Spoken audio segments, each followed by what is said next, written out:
All right, welcome to Hoops Tonight here at The Volume. Happy Tuesday, everybody. Round one coverage of the NBA playoffs here on Hoops Tonight is brought to you by Chase Freedom Unlimited. How do you cash back? So last night, like I promised, I didn't get a chance to break down Heat Bucks, and I wanted to kind of rewatch the film to see if there was anything specific that stood out to me that was problematic for the Bucks. Got a chance to do that this morning.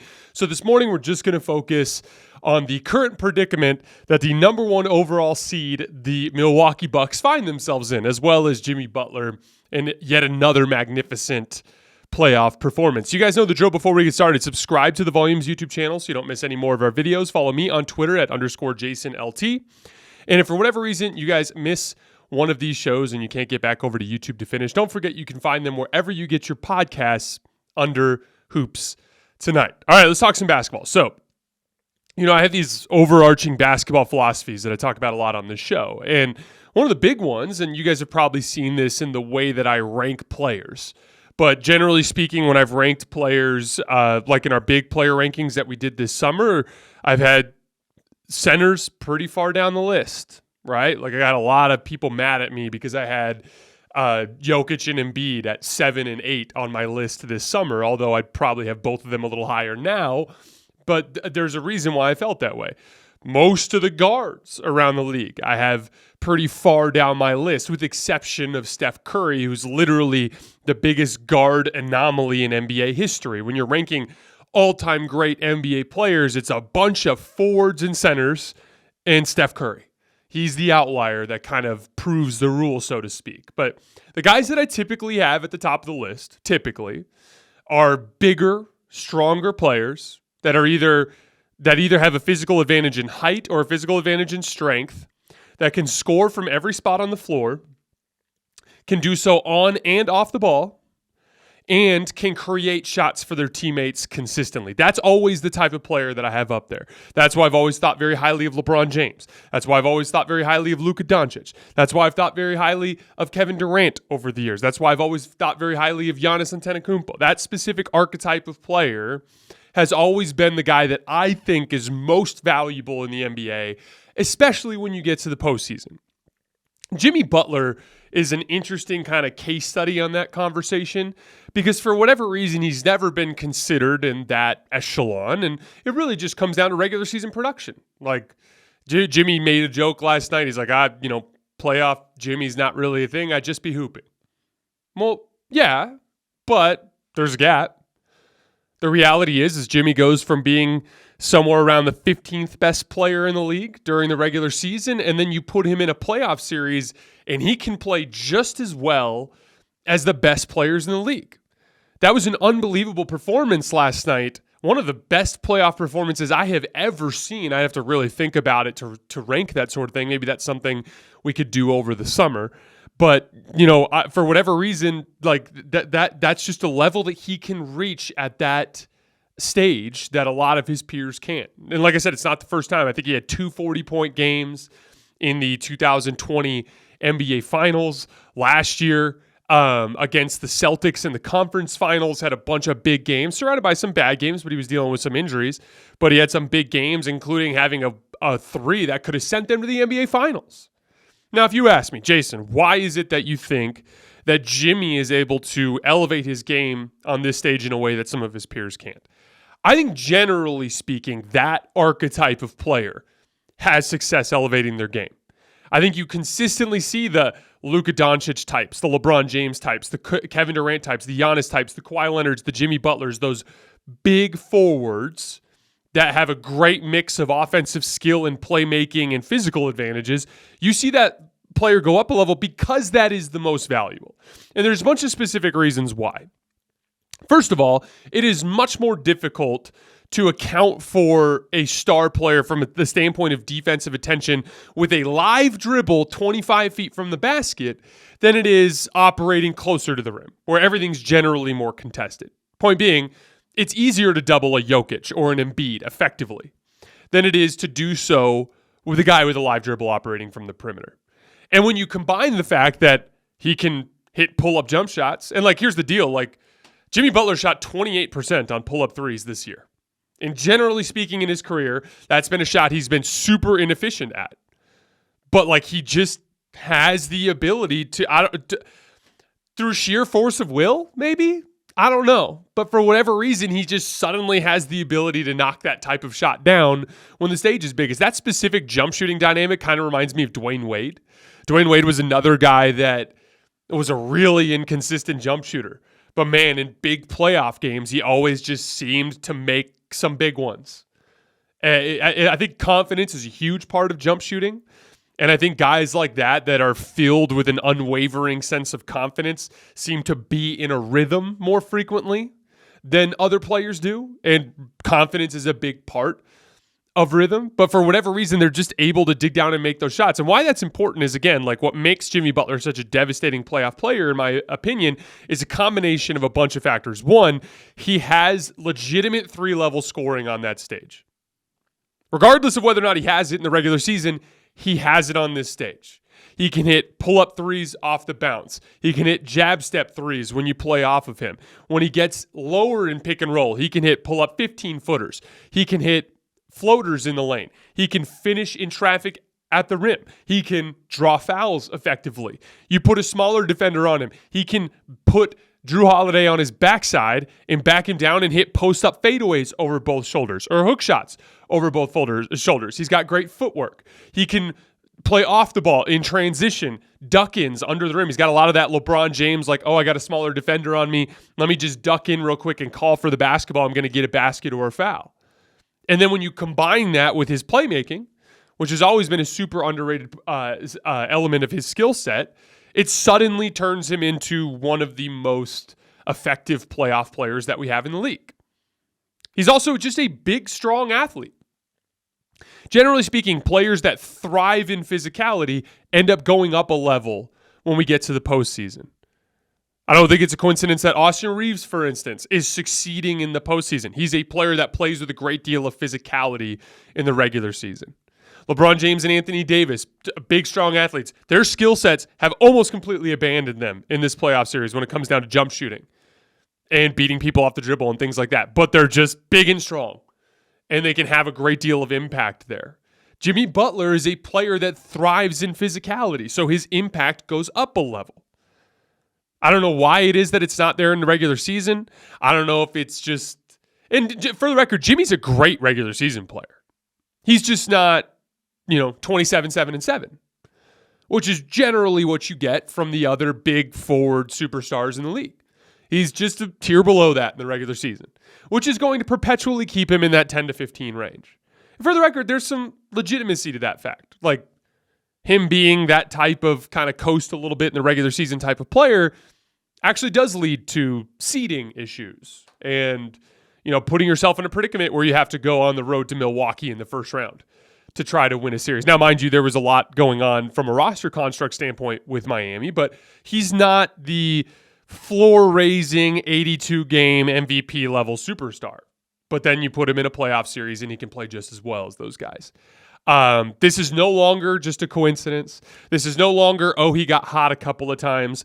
This is a career resume now from Jimmy Butler of him going up a level and being one of the most devastating playoff players in the league. I had so much fun watching him last night. It kind of felt somewhat of a crowning achievement, so to speak, in the best way other than winning a championship. And he may never win a championship, especially if he can't find himself on a roster with a little bit more talent. But this is a big part of why, as much as winning is the ultimate goal, and it should be the framework with which we evaluate these guys, at the end of the day, Jimmy is a winner. He's every bit as much of a winner as some of the guys around the league that do have championships. And I hope he gets credit for that. Looking at the series in particular, I said before Game 4, I said that I didn't think there was any reason to worry for Milwaukee until Giannis, for whatever reason, had to miss a game. And then they announced he's going to play in Game 4. And now there legitimately is a reason to worry. Not because I don't think Milwaukee's the better team. I still think Milwaukee's the better team. It's just the reality of their predicament now that their margin for error is gone. This is what happened in this series. Giannis goes down with an injury in Game 1. Milwaukee kind of is flattened as a result. They lose. Then without Giannis, they beat the shit out of the Heat in Game 2. Game 3, Mike Budenholzer and the staff, I would imagine, look around and they said, hey, we can beat them without Giannis. Let's buy him some extra rest. Let's go play. But you end up losing. Okay, whatever. Giannis comes back. They're up 12 with 6 minutes left on the road. The Bucks played more than well enough to win this game. Now, here's the thing, and this is the reality of what happens when you make a decision like sitting Giannis in Game 3. You cut into your margin for error. Why is margin for error important? Because in basketball games, any sort of variance can happen, right? For instance, in that fourth quarter run, I watched it again this morning. They're up 12. Miami made a lot of uncharacteristically difficult shots. The run started. Bam Adebayo hits a pull-up jump shot. That's, Bam Adebayo is not typically a guy that you expect to just dribble up the floor and beat you off the dribble and make a jump shot. But he did. Good for Bam. Very next possession, another pull-up jump shot from Jimmy Butler. Now, there was one tactical thing that was hurting Miami that was hurting Milwaukee that we'll get to in a second, where they got a couple of really good looks on, specifically an and one from Jimmy Butler. And then there was another play where he got downhill. I can't remember exactly what it was, but I think he finished at the rim twice during that stretch against this specific tactical issue for Milwaukee that we'll talk about in a second. But outside of that, it was all pull-up jump shots. Jimmy pull-up jumper at the foul line. Bam pull-up jumper at the foul line.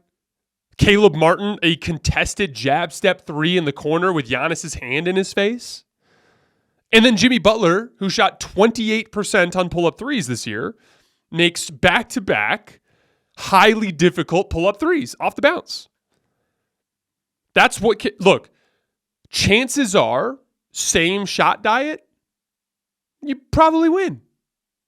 Right? Like, Giannis missed a short little hook shot in the lane in the final minute when they were down 1. That would have given them the lead. Giannis just missed it.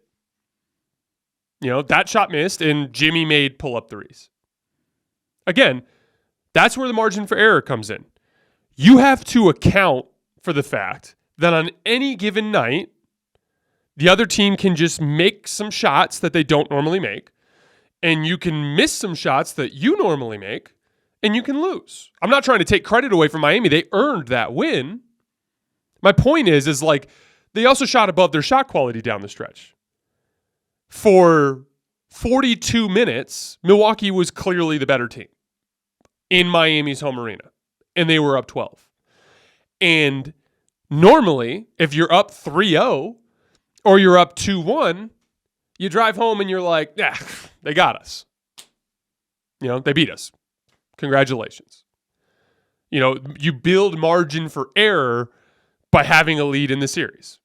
My favorite example of this from last year was Heat Celtics, if you guys remember. The Celtics went into Miami, beat the Heat in Game 5. So they bought themselves a 3-2 lead.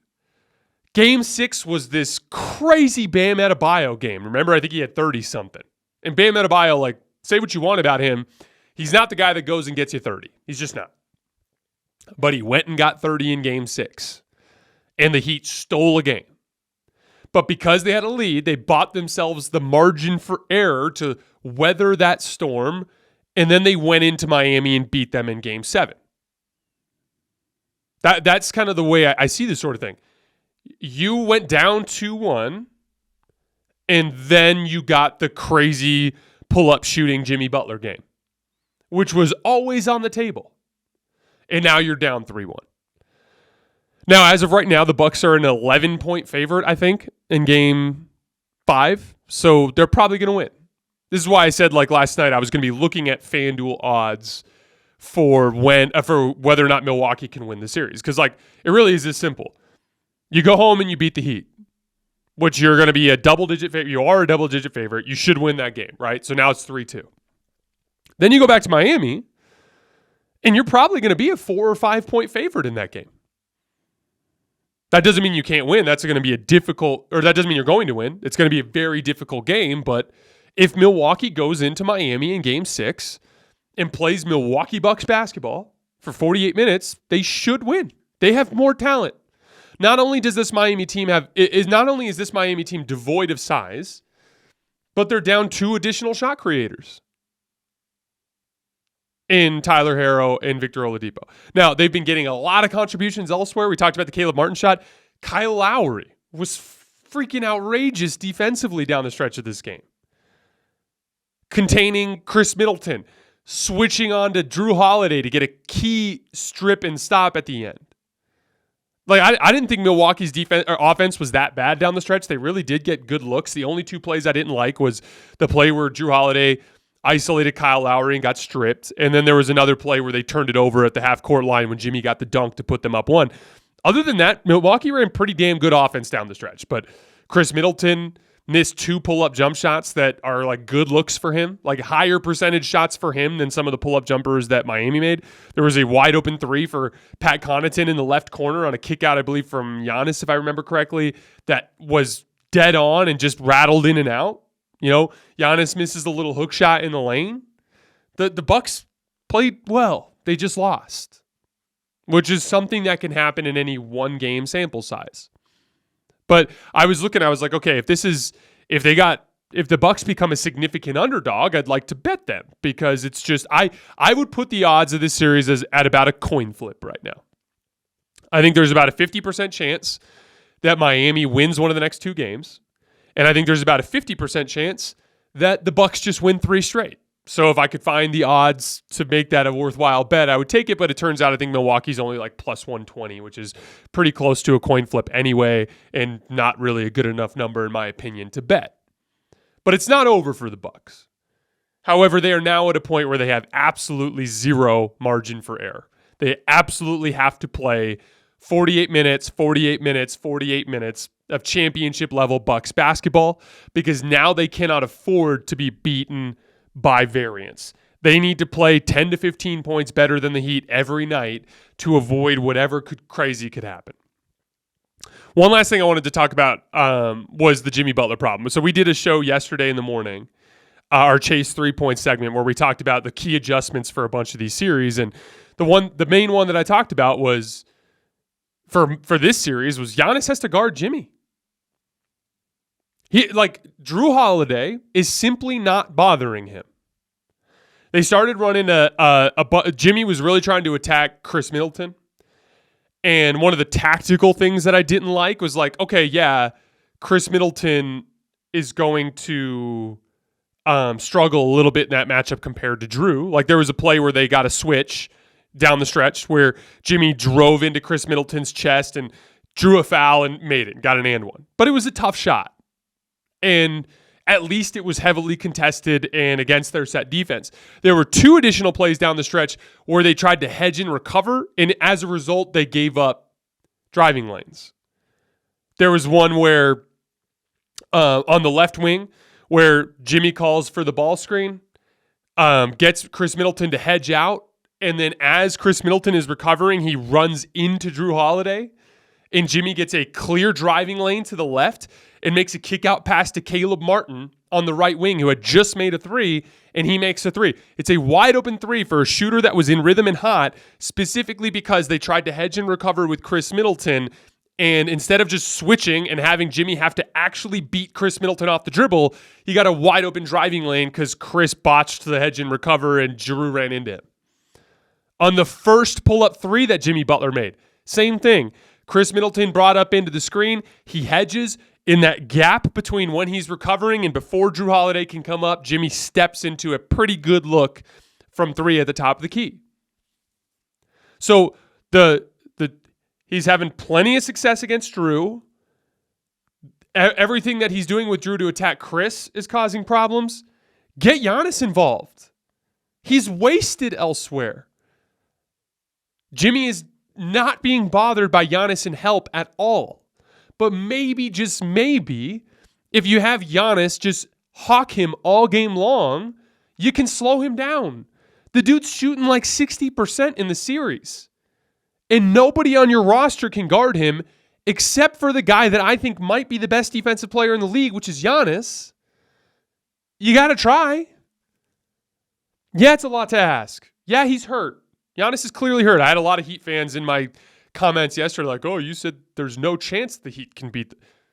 If Giannis plays every game in this series, they're up 3-1 right now. That's just a fact, in my opinion. Like, Giannis, when he's healthy on the Bucks in particular, makes them way better than the Heat. Credit to the Heat, credit to Jimmy. I'm not trying to take away from it at all. In general, the playoffs are a war of attrition. It's about who survives. I saw Nick Wright on Fox Sports the other day talking about how, the Warriors have been so lucky with injuries. I mean, yeah, they've had some luck. But like every NBA Finals is a war of attrition. It just simply is. The Celtics made it to the finals last year in large part because Chris Middleton was gone in the Milwaukee Bucks series. That's just what happened, right? The Warriors got to play a Nuggets team down 2 of their top 3 players. Like it's part of the deal. The year before in 2021, the Milwaukee Bucks got a lot of injury luck along the way. That's just what happened. They got to play a really flawed Suns team in the finals.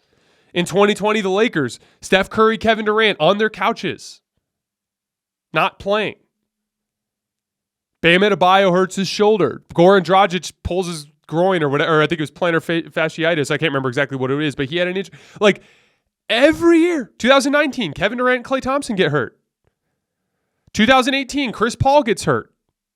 2017, Kawhi Leonard gets hurt. 2016, like it's a war of attrition.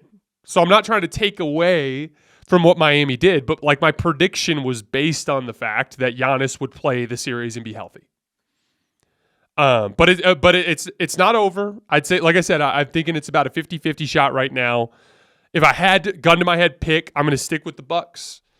But just because I haven't seen anything specifically schematically that leads me to believe that Miami's better, they willed themselves to a big win yesterday. It reminds me a little bit of the 2006 series between the Suns and the Lakers, where through 4 games, Kobe's clearly the best player, just like Jimmy's been clearly the best player through 4 games. And through heroics by Kobe Bryant in Game 4 and heroics by Jimmy Butler in Game 4, they take a 3-1 lead. But you know what happened? The Suns won Game 5, and then they won Game 6, and then they won Game 7. And that's certainly on the table for the Bucks. I saw a lot of Bucks fans like saying, ship everyone off. Only Giannis gets to stay. Time to mix up the roster. And this roster has some flaws. They're a little bit old. They're a little bit slow. But they're also huge, outstanding defensively, and have a pretty decent amount of offensive skill. And there is no team around the league that is perfect. So the grass isn't always greener on the other side. You might make a bunch of roster shifts and be a worse team next year. This is not over. The Bucks are still in this. But credit to Jimmy. Credit to the Heat. Like I said in that last play-in game, was it against Chicago, I think? I was rooting for Miami to win because I thought they would give a better fight to Milwaukee, and they certainly have lived up to that. All right, guys, that's all I have for today. All 3 games tonight are double-digit favorites. I just actually placed a little money line parlay on all 3. I think it pays out like 1-2. So, you bet $10, you get 5 back. Those games, I think you'll see Atlanta in particular will fold. The Clippers just simply don't have enough offensive skill. Minnesota-Denver's the one that's kind of up in the air because in the last, in Game 4 and in Game 2, Minnesota gave Denver a lot of issues, so they certainly have a chance. But this is a long grind, and we're trying to find handfuls of, a night here, a night there, where I can actually hang out with my wife a little bit. So we are going to take tonight off, and then we will be back for just a wild slate of games on Wednesday night. As always, I sincerely appreciate you guys, and I'll see you on Wednesday.